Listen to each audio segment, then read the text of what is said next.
Okay, so now we're going to take a look at AI observability using LangSmith.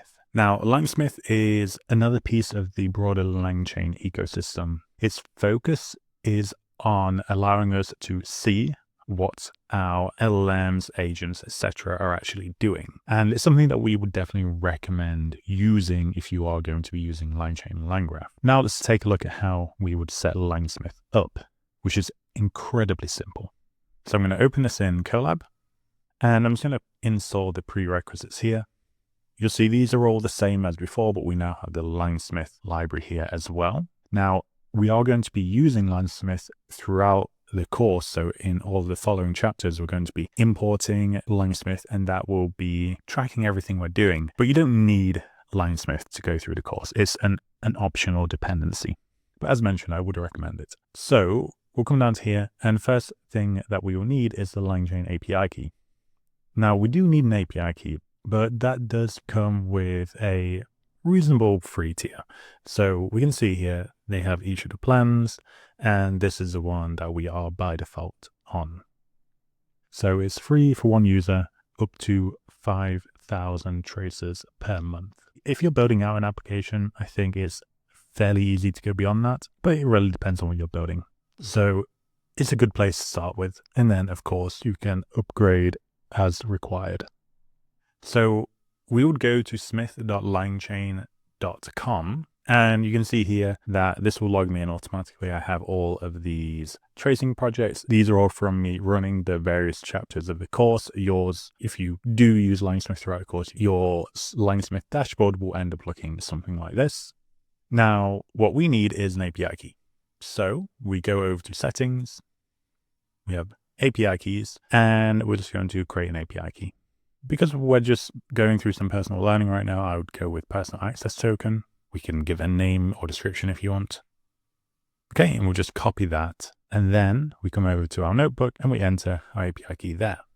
And that is all we actually need to do. That's absolutely everything. I suppose the one thing to be aware of is that you should set your LangChain project to whatever project you're working within. So of course, within the course, we have individual project names for each chapter, but for your own projects, of course, you should make sure this is something that you recognize and is useful to you. So LangSmith actually does a lot without us needing to do anything. So we can actually go through, let's just initialize our LLM and start invoking it and seeing what LangSmith returns to us. So we'll need our OpenAI API key, enter it here, and then let's just invoke hello. Okay, so nothing has changed on this end, right? So us running code, there's nothing different here. However, now if we go to LangSmith, I'm going to go back to my dashboard. Okay, and you can see that the order of these projects just changed a little bit. And that's because the most recently used project, i.e. this one at the top, LangChain course LangSmith OpenAI, which is the current chapter we're in, that was just triggered. So I can go into here and I can see, oh, look at this. So we actually have something in the LangSmith UI, and all we did was enter our LangChain API key. That's all we did. And we set some environment variables, and that's it. So we can actually click through to this and it will give us more information. So you can see what was the input, what was the output, and some other metadata here. You see, there's not that much in here. However, when we do the same for agents, we'll get a lot more information. So I can even show you a quick example from the future chapters. If we come through to agents intro here, for example, and we just take a look at one of these. Okay, so we have this input and output, but then on the left here, we get all of this information. And the reason we get all this information is because agents they're performing multiple LLM calls, etc., etc. So there's a lot more going on. So we can see, okay, what is the first LLM call? And then we get these tool use traces. We get another LLM call, another tool use, and another LLM call. So we can see all this information, which is incredibly useful and incredibly easy to do, because all I did when setting this up in that agent chapter was simply set the API key and the environment variables as we have done just now. So you get a lot out of very little effort with LangSmith, which is great. So let's return to our LangSmith project here, and let's invoke some more. Now, I've already shown you we're going to see a lot of things just by default, but we can also add other things that LangSmith wouldn't typically trace. So to do that, we will just import the traceable decorator from LangSmith. And then let's make these just random functions traceable within LangSmith. Okay, so we'll run those. We have 3 here, so we're going to generate a random number. We're going to modify how long a function takes and also generate a random number. And then in this one, we're going to either return this no error or we're going to raise an error. So we're going to see how LangSmith handles these different scenarios. So let's just iterate through and run those a few times. So we're just going to run each one of those 10 times. Okay, so let's see what happens. So they're running. Let's go over to our LangSmith UI and see what is happening over here. So we can see that everything is updating. We're getting that information through. And we can see if we go into a couple of these, we can see a little more information. So the input and the output took 3 seconds. See random error here. In this scenario, random error passed without any issues. Let me just refresh the page quickly.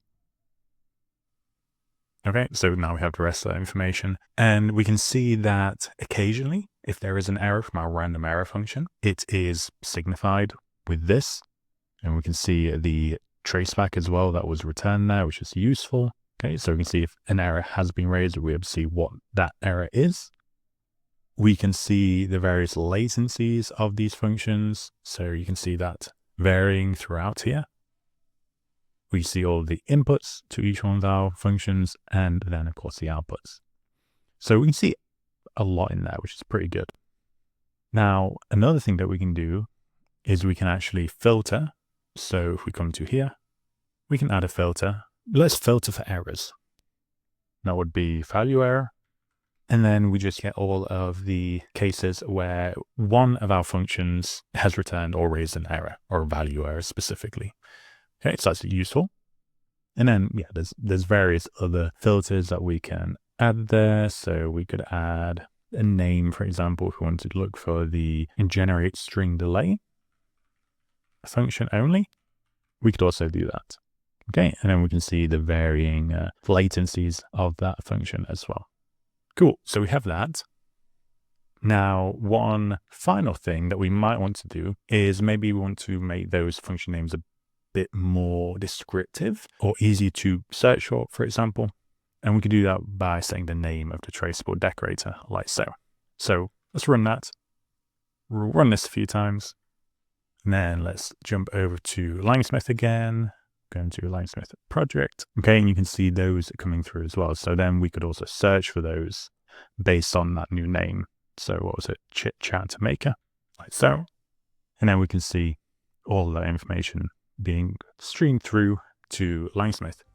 So that is our introduction to LangSmith. There is really not all that much to go through here. It's very easy to set up, and as we've seen, it gives us a lot of observability into what we are building. And we will be using this throughout the course. We don't rely on it too much. It's a completely optional dependency, so if you don't want to use LangSmith, you don't need to. But it's there, and I would recommend doing so. So that's it for this chapter. We'll move on to the next one.